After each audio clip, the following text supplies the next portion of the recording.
Welcome back to the only podcast hosted by a person who still naps daily and yet somehow understands criminal justice policy better than half your city council. Quick question. What do you think happens when a police officer gets fired for, say, lying in court, using excessive force, or treating constitutional rights like optional nap time? Go ahead, guess. I'll wait. Nope. They don't get banished to the naughty step of justice. They don't get locked in a timeout corner until they promise to behave. You know what happens? They just move. Yep.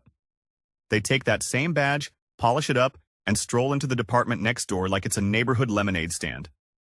Oh, you punched a suspect while handcuffed? Welcome to our community outreach team. Picture getting sent home from preschool for coloring on the walls with pudding, and the next school goes, "Great initiative. You're in charge of art." This happens so often we gave it a nickname, the Wandering Officer. Here's how it works. Officer gets fired or resigns for ethical violations. Instead of accountability, they get a fresh start. In another department, in another town, with another badge. They leave one department with a record messier than my first finger painting, then stroll into the next like they're Picasso with a pacifier. It's like playing hot potato with misconduct. And guess who keeps getting burned? Spoiler. It's the community. According to Wisconsin Public Radio, nearly 200 officers in the state were back on the job after being fired or forced out. And not for forgetting to fill out a form. We're talking about serious issues. Use of force, lying, even criminal behavior.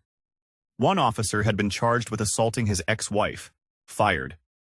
You'd think that'd be game over, right? Nope.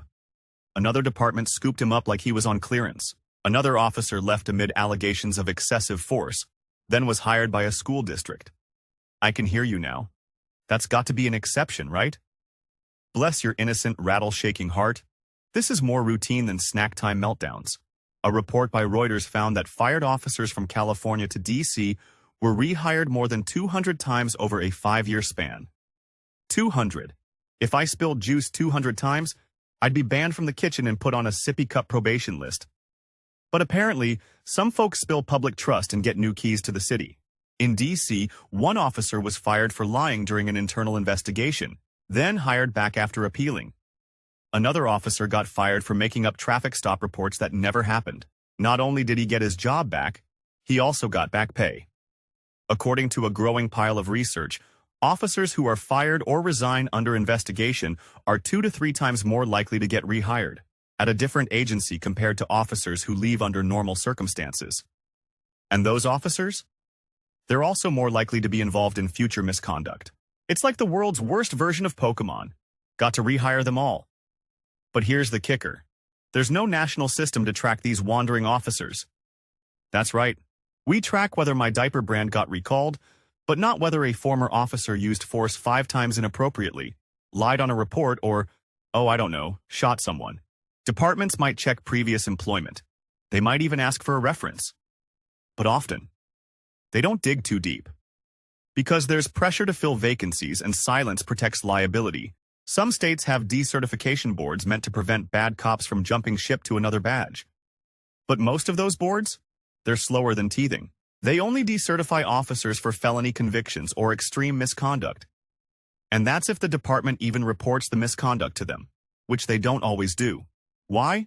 Because if an officer quietly resigns, it avoids lawsuits, paperwork, and public backlash. It's like sweeping Cheerios under the rug. Except instead of ants, you get lawsuits and national headlines.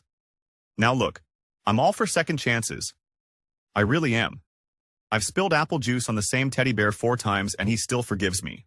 But a second chance doesn't mean a second badge in a new zip code with a fresh batch of people to traumatize. That's like forgiving Timmy for eating chalk and then handing him the cake at a birthday party. Guess who's eating candles next? Now let's talk about solutions. Because this isn't a little tantrum, it's the kind that makes every toy in the crib file a complaint. Step 1. Mandatory reporting of officer resignations under investigation. One that departments must check before hiring. Like a baby monitor for bad behavior, but louder, and with more red flags. We do background checks on babysitters. We should do the same for people with tasers and arrest powers. Step 2. States need to empower their licensing boards to actually pull certifications, not just for felonies but for repeated misconduct, dishonesty, and excessive use of force. Otherwise, we're just playing badge musical chairs with people who shouldn't still be in the game.